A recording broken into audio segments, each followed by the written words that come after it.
I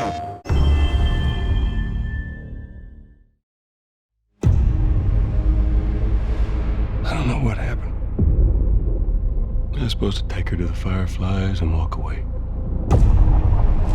Because of her, they were actually going to make a cure. The only catch. Sweet Jesus. Doctor? What are you doing in here? It would kill her. Even if we found her, or by some miracle found someone else that's immune, it'd make no difference. Because the only person who could develop a vaccine is dead. No! No!